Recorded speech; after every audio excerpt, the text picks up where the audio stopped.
पहले मैं जूनियर तो भाई आज की वीडियो में देखने वाले हैं कि कीवर्ड क्या होते हैं सी प्लस के अंदर। और ये वीडियो आपके एग्जाम पॉइंट ऑफ व्यू से बहुत ज़्यादा इंपॉर्टेंट होने वाली है, तो वीडियो को पूरा देखना और चैनल को सब्सक्राइब कर लेना। और चलिए सबसे पहले हम डेफिनेशन देखते हैं कि कीवर्ड होता क्या है ना। Keyword is nothing but reserve word whose meaning is already defined on the compiler. Keyword क्या होता है? एक रिजर्व वर्ड होता है जिसकी मीनिंग आपके कंपाइलर के अंदर ऑलरेडी डिफाइन होती है। ठीक है, जैसे कि मैंने आप एग्जाम्पल दिया है। एग्जाम्पल में देखिए इंट हो गया, फ्लोट हो गया, इफ एल्स। ठीक है, जितने भी डेटा टाइप हैं इनकी मीनिंग ऑलरेडी डिफाइन होती है आपके कंपाइलर के अंदर। मतलब अगर आप एक प्रोग्राम लिख रहे हो, अगर आप वहाँ पे इंट नाम का डेटा टाइप लेते हो तो कंपाइलर को पता है कि भाई आप इंटीजर वैल्यू ही लिखने वाले हो, और फ्लोट लिखते हो तो पता ही है कि भाई आप डेसिमल में वैल्यू लिखने वाले हो। ठीक है ना, चलिए मैं इसकी डेफिनेशन आपको एक बार और बताता हूँ कि कीवर्ड रिजर्व वर्ड होते हैं जिनकी मीनिंग ऑलरेडी डिफाइन होती है आपके कंपाइलर के अंदर। ठीक है, और चलिए हम इसके कुछ इंपॉर्टेंट पॉइंट देखते हैं, क्योंकि भाई हमें ये video exam point of view से देख रहे हैं तो इंपॉर्टेंट पॉइंट तो देखने पड़ेंगे, क्योंकि भाई एग्जाम में बढ़िया नंबर चाहिए हमें ना। फर्स्ट पॉइंट है you can't name your variable int while etcetera. जब भी आप एक कोई वेरिएबल बनाते हो तो आप उन वेरिएबल का नाम इंट वाइल ये नहीं दे सकते हो, क्योंकि ये ऑलरेडी डिफाइन होते हैं आपके कंपाइलर के अंदर। मेरे कहने का मतलब ये है कि आप एक लेट नाम का वेरिएबल लेते हो और वहाँ पे इंट नाम का वेरिएबल लेके उसकी वैल्यू 10 दे दो, ये सब पॉसिबल नहीं है। ठीक है, आप a इजकल टू 10 लिख सकते हो बट इंट इजकल टू 10 नहीं लिख सकते, क्योंकि ये ऑलरेडी डिफाइन होता है आपके कंपाइलर के अंदर, तो आप इसे as a variable name use नहीं कर सकते हो। All keywords are in lower case, और जितने भी आपके कीवर्ड्स होते हैं वो हमेशा लोअर केस में रहेंगे, मतलब हमेशा स्मॉल लेटर से शुरू होंगे। ठीक है, जैसे कि इंट हो गया, वाइल हो गया, ये हमेशा स्मॉल लेटर में शुरू होंगे, मतलब इनका जो फर्स्ट लेटर है वो कभी कैपिटल लेटर नहीं होगा। नाउ नेक्स्ट पॉइंट है keywords define data type int float Boolean.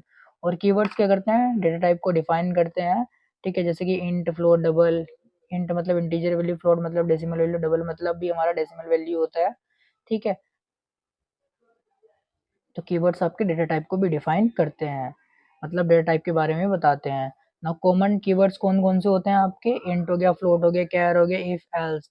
ठीक है, इंट में क्या करते हैं अपने नंबर डिफाइन करते हैं 1 2 3 ये सब इंट के अंदर हम स्टोर करते हैं ना। फ्लोट के अंदर क्या करते हैं हम डेसिमल वैल्यू अपनी स्टोर करते हैं, और कैर के अंदर हम क्या करते हैं एक करेक्टर को स्टोर करते हैं। और इफ एल्स को पता ही है कि ट्रू और फॉल्स कंडीशन के लिए हम यूज करते हैं कि आपका जो आंसर है वो सही है या गलत है, तो वहाँ पे अपनी फॉल्स कंडीशन का यूज करते हैं।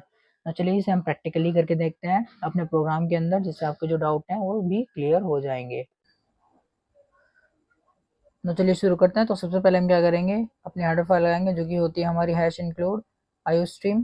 ठीक है, जिसके थ्रू हम क्या करते हैं अपने इनपुट और आउटपुट फंक्शन परफॉर्म करते हैं ना। इसके बाद हम क्या करेंगे, लिखेंगे यूजिंग नेम स्पेस std। ठीक है, देन इसके बाद अपना मेन फंक्शन लगाएंगे, और मेन फंक्शन के बाद ही हमारा असली प्रोग्राम शुरू होता है। तो मेन फंक्शन के अंदर सबसे पहले हम क्या करेंगे, int नाम का डेटा टाइप लेंगे और एक num नाम का वेरिएबल ले लेते हैं। आप किसी भी नाम का वेरिएबल ले लो। तो हम एक काम करते हैं, नम नहीं, यहाँ पे हम क्या करेंगे, एक अपने नाम का मैं वेरिएबल ले लेता हूँ। मैं अपने नाम को वेरिएबल बना दिया, देन हम इसकी वैल्यू ले लेंगे 12 ले लेंगे, नहीं 21 ले लेंगे। ठीक है, तो हमने 21 वैल्यू ले ली है ना। इसे प्रिंट करवा देंगे, तो सी आउट करके हम इसे प्रिंट करवाएंगे ना। इसे एग्जीक्यूट करते हैं, कंपाइल एंड रन। नो देखिए हमारा आउटपुट बिल्कुल सही आया है, हमें 21 आउटपुट मिल चुका है। बट हमने क्या पढ़ा था कीवर्ड्स में? कीवर्ड्स क्या होते हैं? रिजर्व वर्ड होते हैं जिनकी मीनिंग ऑलरेडी डिफाइन होती है आपके कंपाइलर के अंदर। ठीक है, तो बाकी के जो हमारे प्री डिफाइंड कीवर्ड्स होते हैं like int, float, if, else, हम उन्हें यूज़ करके देखते हैं। तो अगर मैं यहाँ पे लिखूँ इफ इक्वल टू 21, ठीक है, और अगर मैं इफ को प्रिंट करवाऊँ, नाउ इसे एग्जीक्यूट करते हैं, कंपाइल एंड रन। नाउ देखिए एरर दिखा रहा है, क्योंकि इफ क्या है हमारा, इफ हमारा रिजर्व वर्ड है जो कि ऑलरेडी डिफाइन होता है कंपाइलर के अंदर, इसीलिए हम इफ को यूज नहीं कर सकते हैं यहाँ पे एज अ वेरिएबल नेम। तो इस तरीके से हम यहाँ पे क्या करते हैं, इफ की जगह पे अगर मैं यहाँ पे फोर लिख के यूज करता हूँ तो फोर भी हमारा रिजर्व वर्ड होता है, तो फिर से हमें एरर देगा क्योंकि फोर भी हमारा रिजर्व वर्ड है। तो इसीलिए हम कीवर्ड को as a variable name use नहीं कर सकते हैं। सो आपको समझ में आ गया होगा। समझते वीडियो को लाइक एंड सब्सक्राइब कर लेना। बाकी मिलता है नेक्स्ट वीडियो में नेक्स्ट टॉपिक के साथ।